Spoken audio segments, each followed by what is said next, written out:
Introduction. Trauma or injury is defined as cellular disruption caused by environmental energy that is beyond the body's resilience, which is compounded by cell death due to ischemia reperfusion. Trauma is the most common cause of death for all individuals between the ages of 1 and 44 years, and is the third. 1. The leading cause of years of productive life lost. Unintentional injuries account for over 135,000 deaths per year, with homicides, suicides, and other causes are responsible for another 60,000 deaths each year. However, death rate underestimates the magnitude of the societal toll. For example, in 2014, there were almost 200,000 injury-related deaths, but 37.2 million injured patients treated in emergency departments, ED. Injury-related medical expenditures are estimated to be $117 billion each year in the United States. The aggregate lifetime cost for all injured patients is estimated to be in excess of $260 trillion. For these reasons, trauma must be considered a major public health issue. The American College of Surgeons Committee on Trauma addresses this issue by assisting in the development of trauma centers and systems. The organization of trauma systems has had a significant favorable impact on patient outcomes, although system integration and maldistribution of trauma centers remain challenges. Initial evaluation and resuscitation of the injured patient. Primary survey. The Advanced Trauma Life Support ATLS course of the American College of Surgeons Committee on Trauma was developed in the late 1970s, based on the premise that appropriate and timely care can improve the outcome for the injured. Transfusion practices, 206 prophylactic measures, 208, 235. Patient. ATLS provides a structured approach to the trauma patient with standard algorithms of care. It emphasizes the golden hour concept that timely, prioritized interventions are necessary to prevent death and disability.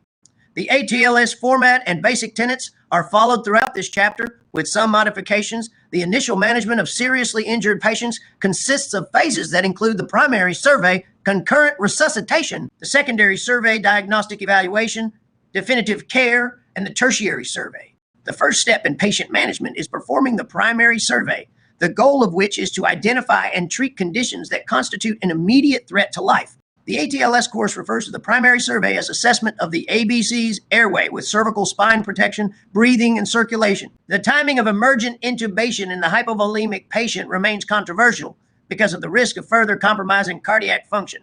Although the concepts within the two reality are pursued simultaneously in coordinated team resuscitation, life-threatening injuries must be identified, Table 7-1, and treated before progressing to the secondary survey. Airway management with cervical spine protection. Ensuring a patent airway is the first priority in the primary survey. This is essential because efforts to restore cardiovascular integrity will be futile unless the oxygen content of the blood is adequate. Simultaneously, all patients with blunt trauma require cervical spine immobilization until injury is excluded. This is typically accomplished by applying a hard cervical collar or placing sandbags on both sides of the head with the patient's forehead taped across the bags. Soft collars do not effectively immobilize the cervical spine. For penetrating neck wounds, however, cervical collars are not recommended because they provide no benefit and may interfere with assessment and treatment. Key points. 1. Trauma is the most common cause of death for all. Patients who are conscious, without tachypnea, and have a normal voice are unlikely to require early airway intervention. Exceptions are penetrating injuries to the neck with an expanding hematoma, evidence of chemical or thermal injury to the mouth, nares, or hypopharynx, extensive subcutaneous air in the neck. Table 7-1. Immediately life-threatening injuries to be identified during the primary survey. Airway obstruction, airway injury. Breathing. Tension pneumothorax, open pneumothorax, massive air leak from tracheobronchial injury, flail chest with underlying pulmonary contusion. Circulation. Hemorrhagic shock, massive hemothorax, massive hemoperitoneum. Mechanically unstable pelvis fracture with bleeding extremity, blood loss, cardiogenic shock, cardiac tamponade, neurogenic shock. Disability, intracranial hemorrhage, cervical spine injury. Algorithm for hemodynamically stable patients is based on complex maxillofacial trauma or airway bleeding. Although these patients may initially have an adequate airway, it may become compromised if soft tissue swelling, hematoma formation, or edema progresses. In these cases, preemptive intubation should be performed before airway access becomes challenging. Patients who have an abnormal voice, abnormal breathing sounds, tachypnea, or altered mental status require further airway evaluation. Blood, vomit, the tongue, teeth, foreign objects, and soft tissue swelling can cause airway obstruction. Suctioning affords immediate relief in many patients. In the comatose patient, the tongue may fall backward and obstruct the hypopharynx. This can be relieved by either a chin lift or jaw thrust. An oral airway or a nasal trumpet is also helpful in maintaining airway patency, although the former is usually not tolerated by an awake patient. Establishing a definitive airway, i.e. endotracheal intubation, is indicated in patients with apnea, inability to protect the airway due to altered mental status, impending airway compromise due to inhalation injury, hematoma, facial bleeding, soft tissue swelling, or aspiration, and inability to maintain oxygenation. Altered mental status is the most common indication for intubation. Agitation or obtundation, often attributed to intoxication or drug use, may actually be due to hypoxia. But the timing of endotracheal intubation may be critical in the hypovolemic patient because positive airway pressure may further compromise cardiac function and precipitate cardiac arrest. Thus, circulation may take priority over airway. Options for endotracheal intubation include nasotracheal, orotracheal, or operative routes. Nasotracheal intubation can be accomplished only in patients who are breathing spontaneously. Although nasotracheal intubation is frequently used by pre-hospital providers, the technique is limited in the ED to those patients requiring emergent airway support in whom chemical paralysis cannot be used. Orotracheal intubation is the preferred technique to establish a definitive airway because all patients are presumed to have cervical spine injuries, manual and line cervical. 3 is verified with direct laryngoscopy, capnography, audible bilateral breath sounds, and finally, a chest film. The GlideScope, a video laryngoscope that uses fiber optics to visualize the vocal cords, is being employed more frequently. Advantages of orotracheal intubation include the direct visualization of the vocal cords, ability to use larger diameter endotracheal tubes, and applicability to apneic patients. The disadvantage of orotracheal intubation is that conscious patients usually require neuromuscular blockade, which may result in the inability to intubate aspiration or medication complications. Those who attempt rapid sequence induction must be thoroughly familiar with the procedure. See Chapter 13. Patients in whom attempts at intubation have failed or who are precluded from intubation due to extensive facial injuries require operative establishment of an airway. Cricothyroidotomy Figure 7-1 is performed through a generous vertical, Figure 7-1. Cricothyroidotomy is recommended for emergent surgical establishment of a patent airway. A vertical skin incision avoids injury to the anterior jugular veins, which are located just lateral to the midline. Hemorrhage from these vessels obscures vision and prolongs the procedure. When a transverse incision is made in the cricothyroid membrane, the blade of the knife should be angled inferiorly to avoid injury to the vocal cords. A. Use of a tracheostomy hook stabilizes the thyroid cartilage and facilitates tube insertion. B. A 6 endotracheal tube is inserted after digital confirmation of airway access. Incision with sharp division of the subcutaneous tissues. Visualization may be improved by having an assistant retract laterally on the neck incision using retractors. The cricothyroid membrane is verified by digital palpation and opened in a horizontal direction. The airway may be stabilized before incision of the membrane using a tracheostomy hook. The hook should be placed under the thyroid cartilage to elevate the airway. A 6 endotracheal tube maximum diameter in dulce is then advanced through the cricothyroid opening and sutured into place. In patients under the age of 11, cricothyroidotomy is relatively contraindicated due to the risk of subglottic stenosis, and tracheostomy should be performed. Emergent tracheostomy is indicated in patients with laryngotracheal separation or laryngeal fractures, in whom cricothyroidotomy may cause further damage or result in complete loss of the airway. This procedure is best performed in the operating room or where there is optimal lighting and availability of advanced equipment, e.g. sternal saw. In these cases, often after a clothesline injury, direct visualization and instrumentation of the trachea usually is done through the traumatic anterior neck defect or after a generous collar skin incision, Figure 7-2. If the trachea is completely transected, a non-penetrating clamp should be placed on the distal aspect to prevent tracheal retraction into the mediastinum. This is particularly important before placement of the endotracheal tube. Breathing and ventilation. Once a secure airway is obtained, adequate oxygenation and ventilation must be ensured. All injured patients should receive supplemental oxygen and be monitored by pulse oximetry. The following conditions constitute an immediate threat to life due to inadequate ventilation and should be recognized during the primary survey. Tension pneumothorax, open pneumothorax, flailed chest with underlying pulmonary contusion, massive hemothorax, and major air leak due to a tracheobronchial injury. Tension pneumothorax is presumed in any patient manifesting respiratory distress and hypotension in combination with any of the following physical signs. Tracheal deviation away from the affected side, lack of or decreased breath sounds on, Figure 7-2. A clothesline injury can partially or completely transect the anterior neck structures, including the trachea. With complete tracheal transection, the endotracheal tube is placed directly into the distal aperture, with care taken not to push the trachea into the mediastinum, the affected side, and subcutaneous emphysema on the affected side. Patients may have distended neck veins due to impedance of venous return, but the neck veins may be flat due to concurrent systemic hypovolemia.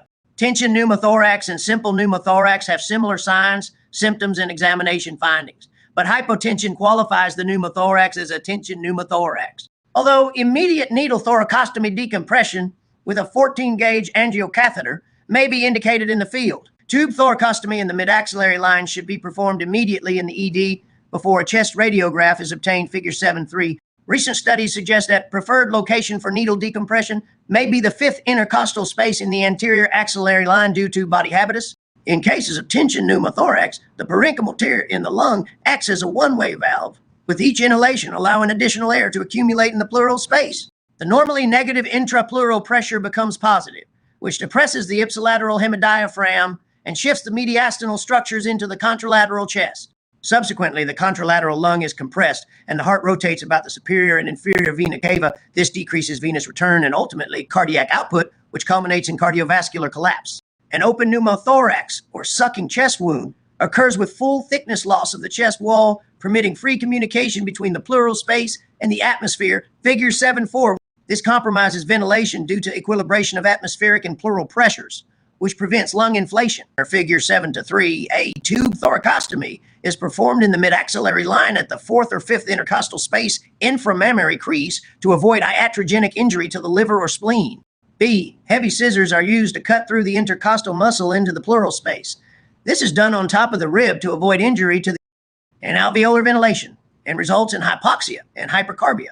Complete occlusion of the chest wall defect without a tube thoracostomy may convert an open pneumothorax to a tension pneumothorax. Temporary management of this injury includes covering the wound with an occlusive dressing that is taped on three sides. This acts as a flutter valve, permitting effective ventilation on inspiration while allowing accumulated air to escape from the pleural space on the untapped side so that a tension pneumothorax is prevented. Definitive treatment is closure of the chest wall defect and tube thoracostomy remote from the wound. Flail chest occurs when 3 or more contiguous ribs are fractured in at least 2 locations. Paradoxical movement of this free-floating segment of chest wall is usually evident in patients with spontaneous ventilation due to the negative intrapleural pressure of inspiration. The additional work of breathing and chest wall pain caused by the flail segment is rarely sufficient to compromise ventilation. Instead, it is the decreased compliance and increased shunt fraction caused by the associated pulmonary contusion that is the source of acute respiratory failure. Pulmonary contusions often progress during the first 12 hours. Resultant hypoventilation and hypoxemia may require intubation and mechanical ventilation of the patient's initial chest. Figure 7-5. A. Admission chest film may not show the full radiograph often underestimates the extent of the pulmonary parenchymal damage. Figure 7.5. Close monitoring and frequent clinical reevaluation are warranted. Major air leak occurs from tracheobronchial injuries. Type 1 injuries are those occurring within 2 centimeters of the carina. These may not be associated with a pneumothorax due to the envelopment in the mediastinal pleura. Type 2 injuries are more distal injuries within the tracheobronchial tree and hence manifest with a pneumothorax. Bronchoscopy confirms the extent of the injury and its location and directs management. Circulation with hemorrhage control.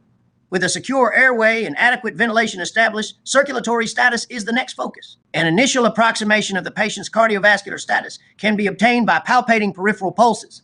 In general, systolic blood pressure, SBP, must be 60 mmHg for the carotid pulse to be palpable, 70 mmHg for the femoral pulse, and 80 mmHg for the radial pulse.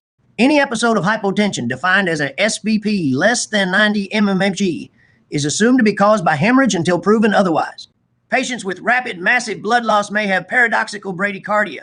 Blood pressure and pulse should be measured at least every 5 minutes in patients with significant blood loss until normal vital sign values are restored. Intravenous IV access for fluid resuscitation and medication administration is obtained with 2 peripheral catheters, 16 gauge or larger, in adults. For patients in whom peripheral angiocatheter access is difficult, intraosseous IO needles, figure 7-6, intraosseous infusion should be rapidly placed in the proximal humerus or tibia, figure 7-6. All medications administered IV may be administered in a similar dosage intraosseously. Although safe for emergent use, The needle should be removed once alternative access is established to prevent potential osteomyelitis. Blood should be drawn simultaneously for a bedside hemoglobin level and routine trauma laboratory tests. In the seriously injured patient arriving in shock, an arterial blood gas for base deficit VD, cross-matching for possible blood component RBC and plasma transfusion, and a coagulation panel VISC. In these patients, secondary large bore 7 to 9 FR cannulae should be obtained via the femoral or subclavian veins. Cordis introducer catheters are preferred over triple lumen catheters. In general, initial access in trauma patients is best secured in the groin so that placement of the catheter will not interfere with the performance of other diagnostic and therapeutic thoracic procedures. A rule of thumb to consider for secondary access is placement of femoral access for thoracic trauma and jugular or subclavian access for abdominal trauma. Internal jugular or subclavian catheters provide a more reliable measurement of central venous pressure, CVP, which may be helpful in determining the volume status of the patient and in excluding cardiac tamponade. Saphenous vein cut downs at the ankle can also provide excellent access, figure 7.7. The saphenous vein is reliably found 1 centimeter anterior and 1 centimeter superior to the medial malleolus. Standard 14-gauge catheters can be quickly placed, even in an exsanguinating patient with collapsed veins. In severely injured children younger than 6 years of age, the preferred venous access is peripheral intravenous catheters followed by an IO needle. Central venous catheter placement, or saphenous vein cut-down, may be considered as the third choice of access based upon provider experience. Inadvertent femoral artery cannulation, however, may result in limb-threatening arterial spasm. External control of any visible hemorrhage should be achieved promptly while circulating volume is restored. Therefore, figure 7.7. Saphenous vein cut-downs are excellent sites. Open wounds with ongoing bleeding, manual compression should be done with a single 4-4 gauze and a gloved hand. Covering the wound with excessive dressings may permit ongoing, unrecognized blood loss that is hidden underneath the dressing. Blind clamping of bleeding vessels should be avoided because of the risk to adjacent structures, including nerves. This is particularly true for penetrating injuries of the neck, thoracic outlet, and groin, where bleeding may be torrential and arising deep within the wound. In these situations, a gloved finger placed through the wound directly onto the bleeding vessel can apply enough pressure to control active bleeding.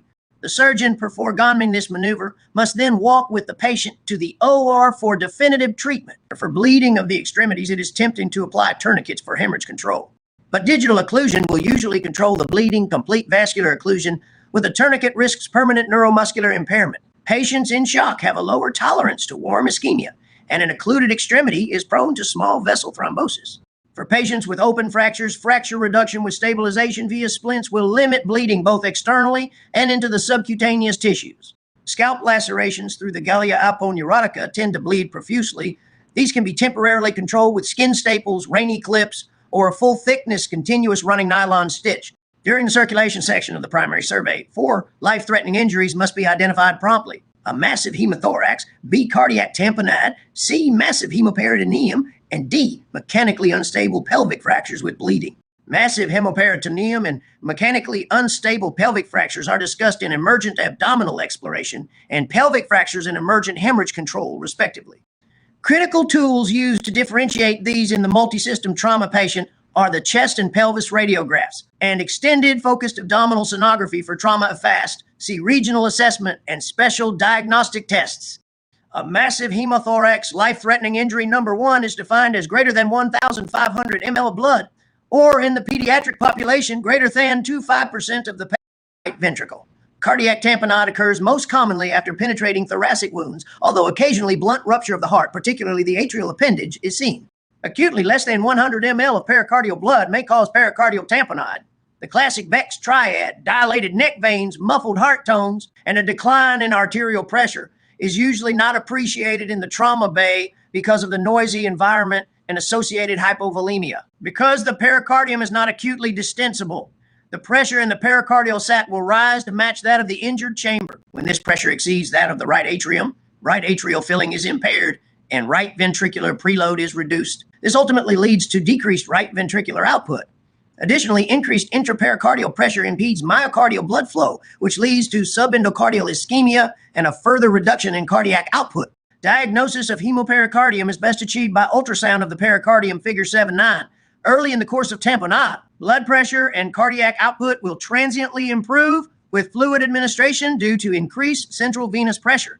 In patients with any hemodynamic disturbance, a pericardial drain can be placed using ultrasound guidance, figure 710. Removing as little as 15 to 20 ml of blood will, or table 7-2. Current indications and contraindications for emergency department thoracotomy.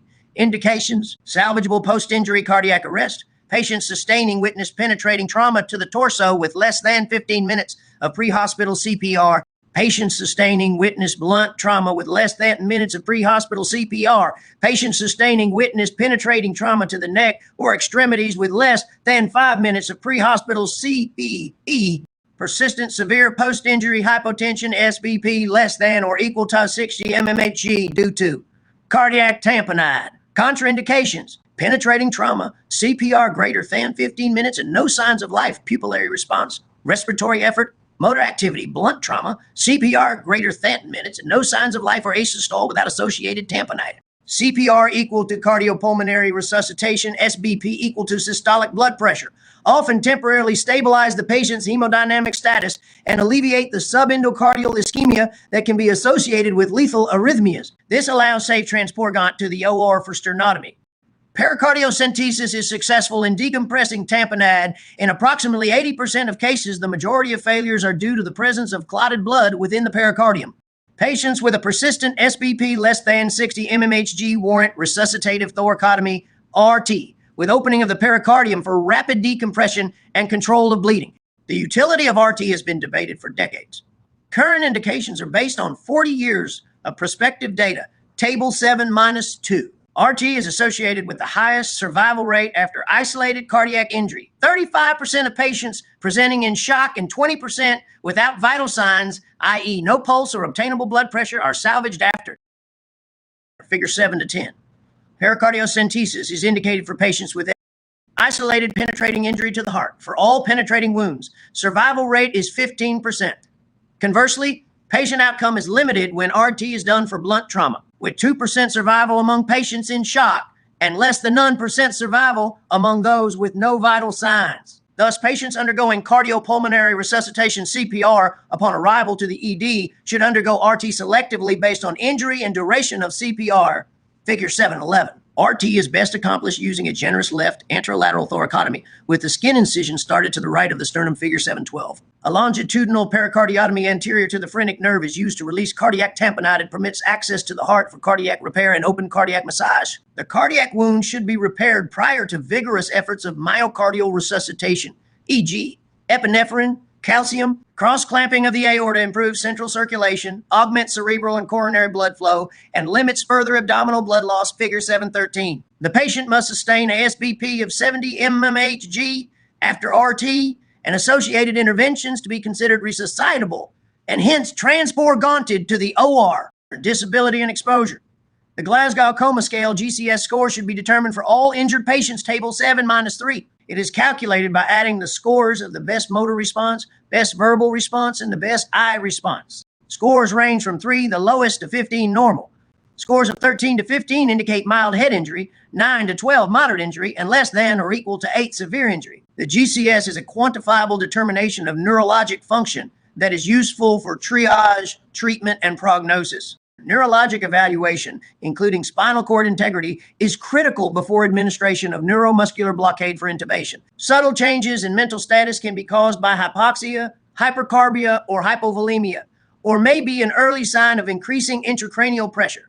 An abnormal mental status should prompt an immediate reevaluation of the patient's ABCs and consideration of central nervous system injury.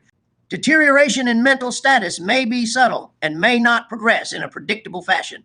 For example, previously calm, cooperative patients may become anxious and combative as they become hypoxic. However, a patient who is agitated and combative from drugs or alcohol may become somnolent if hypovolemic shock develops. Patients with neurogenic shock are typified by hypotension with relative bradycardia and are often first recognized due to paralysis, decreased rectal tone, or priapism. Patients with high spinal cord disruption are at greatest risk for neurogenic shock due to physiologic disruption of sympathetic fibers. Treatment consists of volume loading and a dopamine infusion, which is both inotropic and chronotropic, as well as a vasoconstrictor. Seriously injured patients must have all of their clothing removed to avoid overlooking limb or life-threatening injuries, but warm blankets should be placed immediately to avoid hypothermia. Shock classification and initial fluid resuscitation. Classic signs and symptoms of shock are tachycardia, hypotension, tachypnea, altered mental status, diaphoresis, and pallor. Table 7-4. In general, the quantity of acute blood loss correlates with physiologic abnormalities. For example, A. Resuscitative thoracotomy, RT, is performed through the fifth intercostal space using the anterolateral approach. B and C. The pericardium is opened anterior to the phrenic nerve, and the heart is rotated out for evaluation. D. Open cardiac massage should be performed with a hinged clapping motion of the hands with sequential closing from palms to fingers. The two-handed technique is strongly recommended because the one-handed massage technique poses the risk of myocardial perforation with the thumb. Fluid resuscitation usually begins with Table 7-4.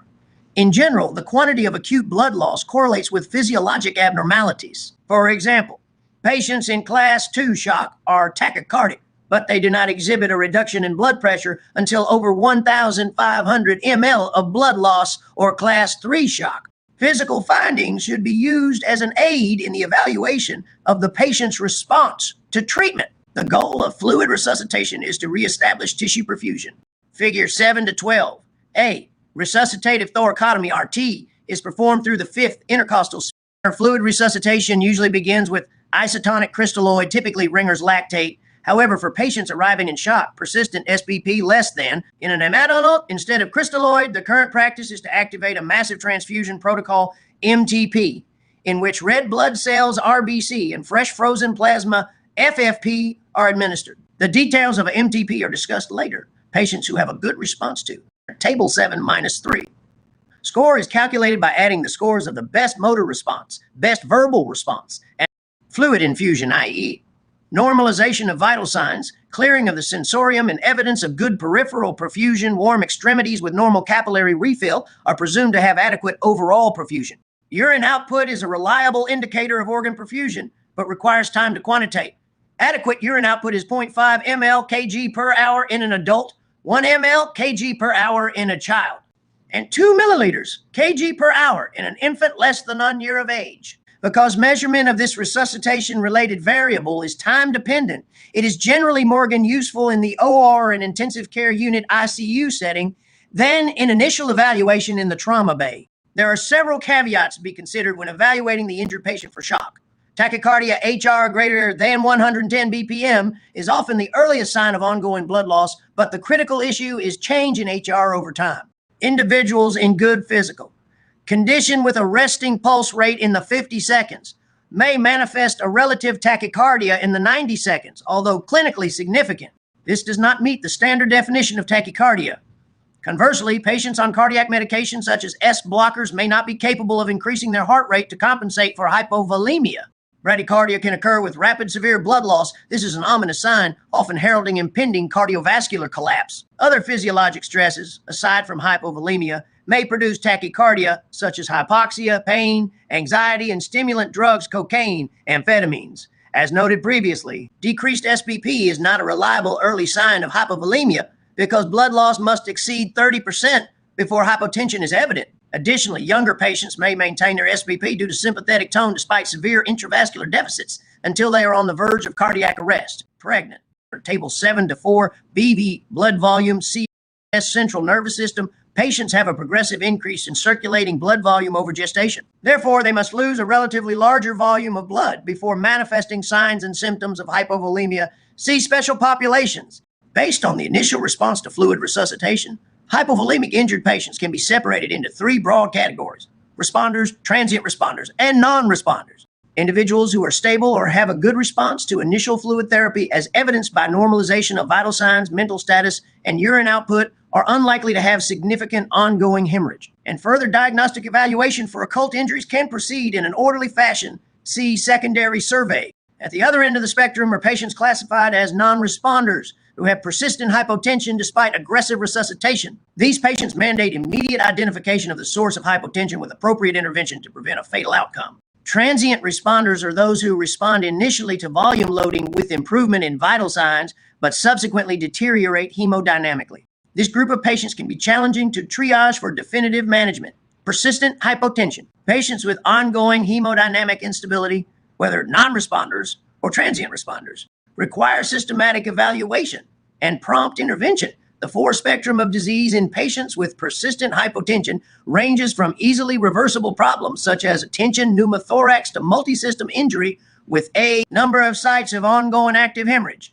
One must first consider the dominant categories of post-injury shock that may be the underlying cause: hemorrhagic, cardiogenic, and neurogenic. In patients with persistent hypotension and tachycardia, cardiogenic or hemorrhagic shock are the likely causes. Ultrasound evaluation of the pericardium, pleural cavities, and abdomen in combination with plain radiographs of the chest and pelvis will usually identify the source of shock. In patients with persistent hypotension following blunt trauma, the pelvis should be wrapped with a sheet for stabilization until radiography can be done. External blood loss should be controlled and extremity fractures should be splinted to minimize further blood loss.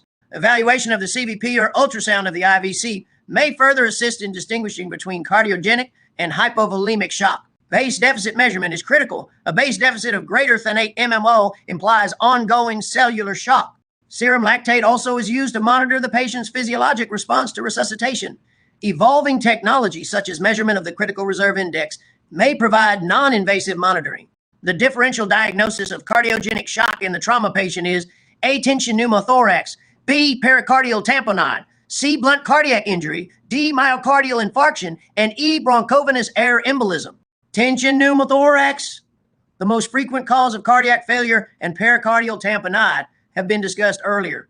Although as many as 1/3 of patients sustaining significant blunt chest trauma experience some degree of blunt cardiac injury, BCI, few such injuries result in hemodynamic embarrassment. Patients with electrocardiographic ECG abnormalities or dysrhythmias require continuous ECG monitoring and antidysrhythmic treatment as indicated. Unless myocardial infarction is suspected, there is no role for routine serial measurement of cardiac enzyme levels. They lack specificity and do not predict significant dysrhythmias. In patients with no identified injuries who are being considered for discharge from the ED, the combination of a normal EKG and troponin level rules out significant BCI. The patient with hemodynamic instability from BCI requires appropriate resuscitation and may benefit from hemodynamic monitoring to optimize preload and guide inotropic support. Echocardiography, echo, is performed to exclude valvular or septal injuries. The most common echo finding in BCI is right ventricular dyskinesia due to the anterior orientation of the right ventricle. Transthoracic and transesophageal echo are now becoming routine in the trauma bay and surgical intensive care unit SECU. Rarely, patients with refractory cardiogenic shock may require placement of an intra-aortic balloon pump to enhance coronary perfusion and decrease myocardial work. Acute myocardial infarction may be the cause of a motor vehicle collision or other trauma in older patients, although optimal initial management includes treatment for the evolving infarction, such as thrombolytic therapy, anticoagulation, and emergent angioplasty. These decisions must be individualized in accordance with the patient's other injuries. Bronchovenous air embolism is a frequently overlooked lethal complication of pulmonary injury. Air emboli can occur after blunt or penetrating trauma, when air from an injured bronchus enters an adjacent injured pulmonary vein and returns air to the left heart. Air accumulation in the left ventricle impedes diastolic filling, and during systole, air is pumped into the coronary arteries, disrupting coronary perfusion. The typical case is a patient with a penetrating thoracic injury who is hemodynamically stable, but experiences sudden cardiac arrest after being intubated and placed on positive pressure ventilation. The patient should be placed immediately in Trendelenburg's position to trap the air in the apex of the left ventricle. Emergency thoracotomy is followed by cross-clamping of the pulmonary hilum on the site of the injury to prevent further introduction of air figure 714. Air is aspirated from the apex of the left ventricle and then the aortic root with an 18-gauge needle and 50 ml syringe. Vigorous massage is used to force the air bubbles through the coronary arteries. If this is unsuccessful, a tuberculin syringe is used to aspirate air bubbles from the coronary artery. Most common is the right. Once circulation is restored, the patient should be kept in Trendelenburg's position with the pulmonary hilum clamped until the pulmonary venous injury is controlled operatively. Persistent hypotension due to uncontrolled hemorrhage is associated with high mortality. A rapid search for the source or sources of hemorrhage includes visual inspection with knowledge of the injury mechanism, EFAS, and chest and pelvic radiographs. During diagnostic evaluation, type O RBCs, O negative for women of childbearing age, and thawed eye plasma should be administered at a ratio of 2:1. Type-specific RBCs should be administered as soon as available.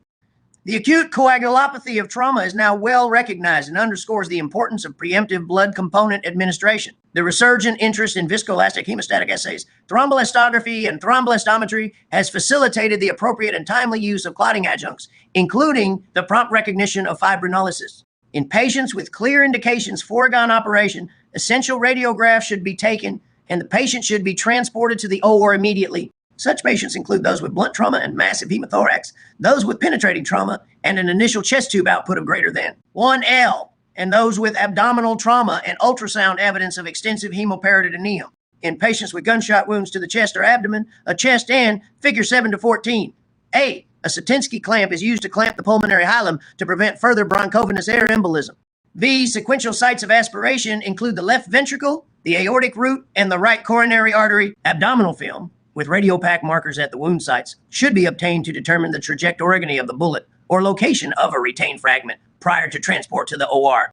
For example, a patient with a gunshot wound to the upper abdomen should have a chest radiograph to ensure that the bullet did not traverse the diaphragm, causing intrathoracic injury. Similarly, a chest radiograph is important in a patient with a gunshot wound to the right chest to evaluate the left hemithorax. If a patient arrives with a penetrating weapon remaining in place, the weapon should not be removed in the ED because it could be tamponating a lacerated blood vessel, figure 715. The surgeon should extract the offending instrument in the controlled environment of the organ, ideally once an incision has been made with adequate exposure for vascular control. In situations where knives are embedded in the head or neck, preoperative imaging may be useful to anticipate arterial injuries. In patients with persistent hypotension and no clear operative indications, one should systematically evaluate the 5 potential sources of blood loss: scalp, chest, abdomen, pelvis, and extremities. Significant bleeding at the scene may be reported by paramedics, but its quantification is unreliable. Examination should exclude active bleeding from a scalp laceration that may be readily controlled with clips or staples. Thoracoabdominal trauma should be evaluated with a combination of EFAST, chest radiograph, and pelvic radiograph. If the FAST results are negative and no other source of hypotension is obvious, diagnostic peritoneal aspiration should be entertained. Extremity examination and radiographs should be used to identify associated fractures. Fracture-related blood loss, when additive, may be a potential. Femur fractures 800 to 1,000 ml, and for pelvic fractures greater than 2,000 ml. Although no single injury can account for the patient's hemodynamic instability, the sum of the injuries may result in life-threatening blood loss.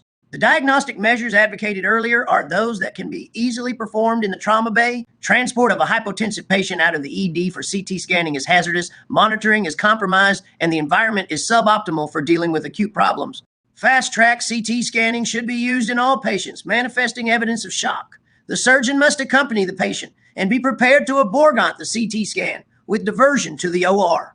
This dilemma is becoming less common in many trauma centers where CT scanning is available in the ED. The concept of hypotensive resuscitation remains controversial, and it is primarily relevant for patients with penetrating vascular injuries.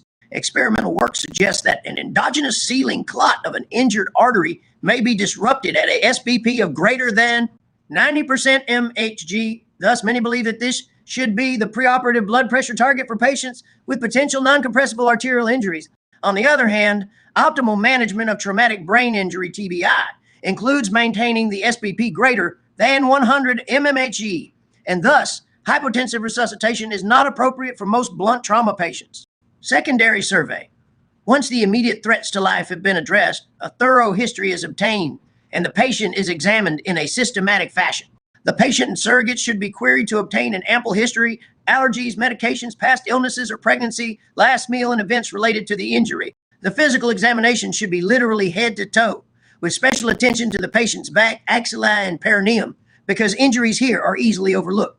All seriously injured patients should undergo digital rectal examination to evaluate for sphincter tone, presence of blood, rectal perforation, or a high-riding prostate. This is particularly critical in patients with suspected spinal cord injury, pelvic fracture, or transpelvic gunshot wounds. Vaginal examination with a speculum should be performed in women with pelvic fractures to exclude an open fracture. Specific injuries, their associated signs and symptoms, diagnostic options, and treatments are discussed in detail later in this chapter. Adjuncts to the physical examination include vital sign and ECG monitoring, nasogastric tube placement, Foley catheter placement, radiographs, hemoglobin, base deficit measurements, urinalysis, and repeat fast exam. A nasogastric tube should be inserted in all intubated patients to decrease the risk of gastric aspiration, but it may not be necessary in the awake patient. Nasogastric tube placement in patients with complex mid-facial fractures is contraindicated. Rather, a tube should be placed orally if required. Nasogastric tube evaluation of stomach contents for blood may suggest occult gastroduodenal injury, or the errant path of the nasogastric tube on a chest film may indicate a left diaphragm injury. A Foley catheter should be inserted in patients unable to void to decompress the bladder, obtain a urine specimen, and monitor urine output.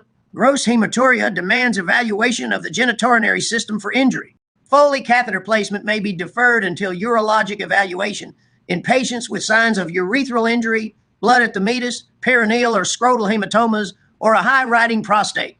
Although policies vary at individual institutions, most agree that patients in extremis should undergo one attempt at Foley catheter placement. If the catheter does not pass easily, a suprapubic cystostomy should be considered. Selective radiography and laboratory tests are done early in the evaluation after the primary survey. For patients with severe blunt trauma, chest and pelvic radiographs should be obtained. Historically, a lateral cervical spine radiograph was also obtained, hence the reference to the big three films, but currently patients preferentially undergo CT scanning of the spine rather than plain film radiography. For patients with truncal gunshot wounds, anteroposterior and at times lateral radiographs of the chest and abdomen are warranted. It is important to mark the entrance and exit sites of penetrating wounds with ECG pads, metallic clips, or staples, so that the trajectory of the missile can be estimated. Limited one-shot extremity radiographs may also be appropriate to assist in application of a splint. In critically injured patients, blood samples for a routine trauma panel, type and cross-match, complete blood count, blood chemistries, coagulation studies, and arterial blood gas analysis should be sent to the laboratory. For less severely injured patients, only a complete blood count and urinalysis may be required. Because older patients may present in subclinical shock, even with minor injuries, routine analysis of an arterial blood gas in patients over the age of 55 should be considered. Repeat fast is mandatory if there are any signs of abdominal injury or unexplained blood loss. Many trauma patients cannot provide specific information about the mechanism of their injury. Emergency medical service personnel and police are trained to evaluate an injury scene and should be questioned while they are present in the ED. For automobile collisions, the speed of the vehicles involved, angle of impact, location of the patient within the vehicle, use of restraints, airbag deployment, condition of the steering wheel and windshield, amount of intrusion, ejection of the patient from the vehicle, and fate of other passengers should be ascertained. For other injury mechanisms, critical information includes such things as height of a fall, surface impact, helmet use, mechanisms, and patterns of injury. In general, more energy is transferred over a wider area during blunt trauma than from a penetrating wound. As a result, blunt trauma is associated with multiple widely distributed injuries, whereas in penetrating wounds, the damage is localized to the path of the bullet or knife. In blunt trauma, organs that cannot yield to impact by elastic deformation are most likely to be injured, namely the solid organs, liver, spleen, and kidneys. For penetrating trauma, organs with the largest surface area are most prone to injury: small bowel, liver, and colon. Additionally, because bullets and knives usually follow straight lines, adjacent structures are commonly injured. Patients who have sustained blunt trauma separate them into categories according to their risk for multiple injuries: those sustaining high energy transfer injuries and those sustaining low energy transfer injuries. Injuries involving high energy transfer include auto pedestrian accidents, motor vehicle collisions in which the car's change of velocity delta exceeds 20 miles per hour, or in which the patient has been ejected, motorcycle collisions, and falls from heights greater than 20 feet. In fact, for motor vehicle collisions, the variables strongly associated with life-threatening injuries, and hence reflective of the magnitude of the mechanism, are death of another occupant in the vehicle, extrication time of greater than 20 minutes, delta of greater than 20 miles per hour, lack of restraint use, and lateral impact. Low energy trauma, such as being struck with a club or falling from a bicycle, usually does not result in widely distributed injuries. However, potentially lethal injuries of internal organs can occur because the net energy transferred to regional assessment and special diagnostic tests. Based on mechanism, location of injuries identified on physical examination, screening radiographs, and the patient's overall condition. Additional diagnostic studies often are indicated. However, the seriously injured patient is in constant jeopardy when undergoing special diagnostic testing. Therefore, the surgeon must be in attendance and must be prepared to alter plans as circumstances demand. Hemodynamic, respiratory, and mental status will determine the most appropriate course of action. With these issues in mind, additional diagnostic tests are discussed on an anatomic basis. Head. Evaluation of the head includes examination for injuries to the scalp, eyes, ears, nose, mouth, facial bones, and intracranial structures. Palpation of the head is done to identify scalp lacerations, which should be evaluated for depth and presence of associated depressed or open skull fractures. The eye. Examination includes not only pupillary size and reactivity, but also examination for visual acuity and for hemorrhage within the globe. Ocular entrapment caused by orbital fractures with impingement of the ocular muscles is evident when the patient cannot move his or her eyes through an entire range of motion. It is important to perform the eye examination early because significant orbital swelling may prevent later evaluation. A lateral canthotomy may be needed to relieve periorbital pressure. The tympanic membrane is examined to identify hemodympanum, otorrhea, or rupture. Blunt trauma to the chest may involve the chest wall, thoracic spine, heart, lungs, thoracic aorta, and great vessels, and rarely the esophagus. Most of these injuries can be evaluated by physical examination and chest radiography, with supplemental CT scanning to exclude vascular injury. Any patient who undergoes an intervention in the ED, endotracheal intubation, central line placement, tube thoracostomy, needs a repeat chest radiograph to document the adequacy of the procedure. This is particularly true in patients undergoing tube thoracostomy for a pneumothorax or hemothorax. Patients with persistent pneumothorax, large air leaks after tube thoracostomy, or difficulty ventilating should undergo fiber optic bronchoscopy to exclude a tracheobronchial injury or presence of a foreign body. Patients with hemothorax must have a chest radiograph documenting complete evacuation of the chest.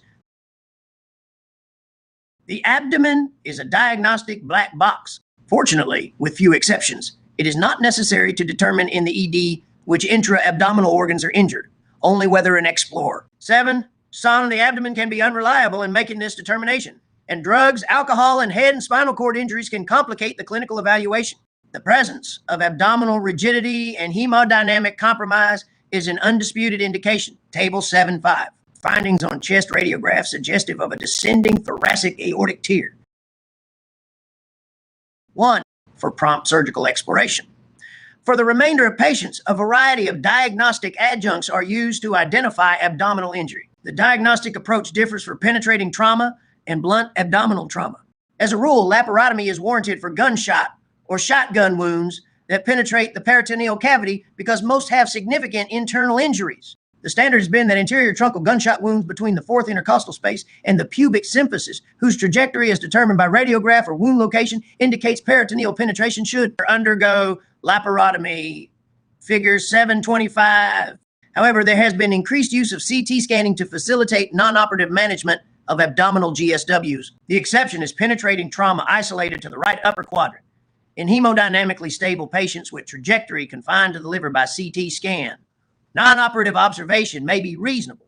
In obese patients, if the gunshot wound is thought to be tangential through the subcutaneous tissues, CT scan can delineate the figure 7-24.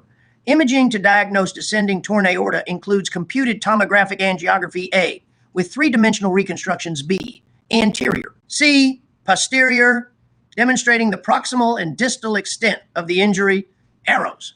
Track and exclude peritoneal vilation. Laparoscopy is another option to assess peritoneal penetration for tangential wounds. It should not be done in unstable patients. In the scenario of tangential high-energy GSWs, however, it is possible to sustain a transmitted intraperitoneal hollow visceral injury due to a blast insult. Gunshot wounds to the back or flank are more difficult to evaluate because of the retroperitoneal location of the injured abdominal organs. Triple contrast CT scan can delineate the trajectory of the bullet and identify pelvis. Blunt injury to the pelvis may produce mechanically unstable fractures with major hemorrhage, figure 730. Plain radiographs will reveal gross abnormalities, but CT scanning is necessary to determine the precise geometry. Sharp spicules of bone can lacerate the bladder, rectum, or vagina. Alternatively, bladder rupture may result from a direct blow to the torso if the bladder is full. CT cystography is performed if the urinalysis demonstrates RBCs. Urethral injuries are suspected if examination reveals blood at the meatus, scrotal or perineal hematomas, or a high-riding prostate on rectal examination. Urethrogram should be obtained for stable patients before placing a Foley catheter to avoid false passage and subsequent stricture. Major vascular injuries of the external iliacs causing bleeding are uncommon in blunt pelvic trauma, however. Thrombosis of either the arteries or veins in the iliofemoral system may occur, and CTA should be performed for evaluation if there is a pulse differential.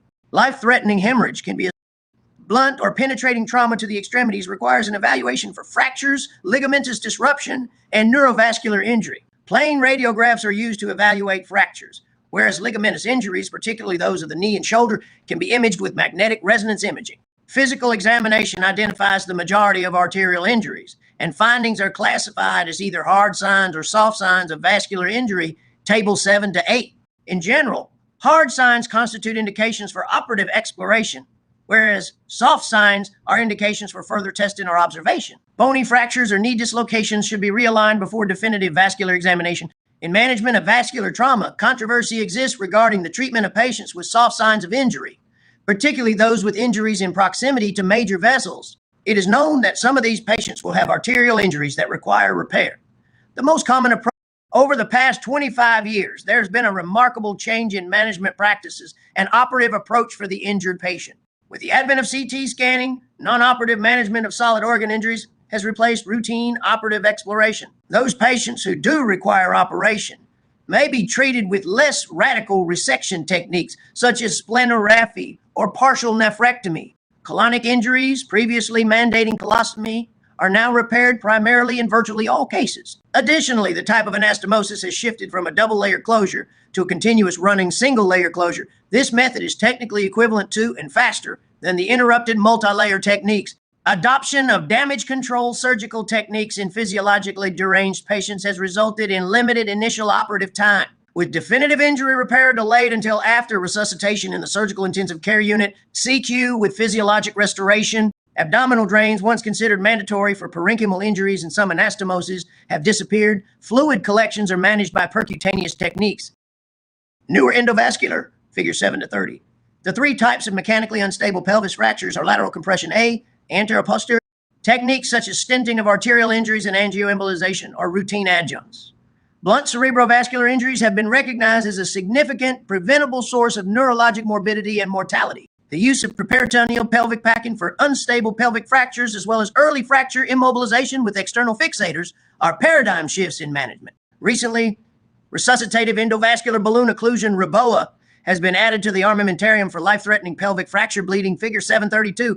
Finally, the institution of massive transfusion protocols balances the benefit of blood component therapy against immunologic risk. Viscoelastic hemostatic assays, TEG and ROTEM, have been shown to be superior to traditional laboratory tests and have been central to the evolving concept of goal-directed hemostasis. These many conceptual changes have significantly improved survival of critically injured patients. They have been promoted and critically reviewed by academic trauma centers via forums such as the American College of Surgeons, Committee on Trauma, the American Association for the Surgery of Trauma, the International Association of Trauma Surgery and Intensive Care, the Pan-American Trauma Congress, and other surgical organizations. Transfusion practices. Injured patients with life-threatening hemorrhage develop acute coagulopathy of trauma, ACOT. The mechanism for inadequate clot formation remains uncertain, but it is believed to involve activation of protein C, which impairs VA and via glycocalyx breakdown, which releases heparin sulfate immune. Table 7 to 8, signs and symptoms of peripheral arterial injury. A index equal to systolic blood pressure on the injured side compared with that on the uninjured side. Figure 7 to 31. On table angiography in the operating room isolates the area of vascular injury to the superficial femoral artery in a patient with a femoral fracture after a gunshot wound to the lower extremity. Activation with the releases of DAMPs, DNA, histone, polyphosphate, and PMN elastase, and complement activation. Fibrinolysis is an important component of the ACOT. Hyperfibrinolysis and fibrinolysis shutdown are both associated with increased mortality. Fresh whole blood, arguably the optimal replacement, has not been available in the United States since the early 1980s. Rather, its component parts, packed red blood cells, PRBCs, fresh frozen plasma, platelets, and cryoprecipitate, are administered. Specific transfusion triggers for individual blood components remain debated, although current critical care guidelines indicate that PRBC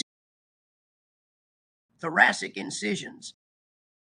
An anterolateral thoracotomy with the patient placed supine is the most versatile incision for emergent thoracic exploration. The location of the incision is in the fifth interspace in the inframammary line, figure 735. If access is needed to both pleural cavities, the original incision can be extended across the sternum with a Lebsche knife into a clamshell thoracotomy, figure 736. If the sternum is divided, the internal mammary artery should be ligated to prevent blood loss. The heart, lungs, descending aorta, pulmonary hilum, and esophagus are accessible with this approach. For control of the great vessels, the superior portion of the sternum may be divided vertically with extension of the incision into the neck considered. A method advocated for access to the proximal left subclavian artery is through a fourth interspace anterolateral thoracotomy, superior sternal extension, and left supraclavicular incision trapdoor thoracotomy.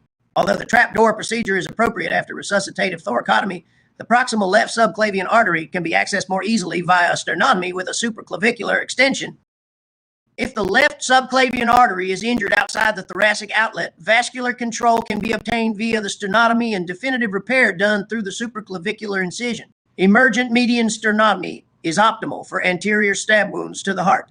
Typically, these patients have pericardial figure 7 to 36. A clamshell thoracotomy provides exposure to bilateral thoracic cavities. B, tamponade, and may undergo placement of a pericardial drain before a semi-urgent median sternotomy is performed. Patients in extremis, however, should undergo anterolateral thoracotomy. Median sternotomy with cervical extension is used for rapid exposure in patients with presumed proximal subclavian innominate or proximal carotid artery injuries. Care must be taken to avoid injury to the phrenic and vagus nerves that pass over the subclavian artery and to the recurrent laryngeal nerve passing posteriorly. Posterior lateral thoracotomies are used for exposure of injuries to the trachea or main stem bronchi near the carina, or the upper esophagus, right posterolateral thoracotomy, and tiers of the descending thoracic aorta or lower esophagus, left posterolateral thoracotomy. Emergent abdominal exploration. Abdominal exploration in adults is performed using a midline incision because of its versatility. For children under the age of 6, a transverse incision may be advantageous. Making the incision is faster with a scalpel than with an electrosurgical unit. Incisional abdominal wall bleeding should be ignored until intra-abdominal sources of hemorrhage are controlled. Liquid and clotted blood are, figure 7 to 37, a sagittal view of packs placed to control hepatic hemorrhage. Lap equal to laparotomy, evacuated with multiple laparotomy pads to identify the major sources of active bleeding. After blunt trauma, the spleen and liver should be palpated first and packed if fractured, and the infracolic mesentery should be inspected for zone I vascular injury. In contrast, after a penetrating wound, the search for bleeding should pursue the trajectory of the penetrating device. If the patient has an SBP of less than 70 mmHg when the abdomen is open, digital pressure or a clamp should be placed on the aorta at the diaphragmatic hiatus. After the source of hemorrhage is localized, direct digital occlusion, vascular injury, or laparotomy pad packing solid organ injury is used to control bleeding, figure 737, if the liver is the source in a hemodynamically, figure 7 to 38. The Pringle maneuver, performed with a vascular clamp, occludes the hepatic pedicle containing the portal vein, hepatic artery, and common bile duct.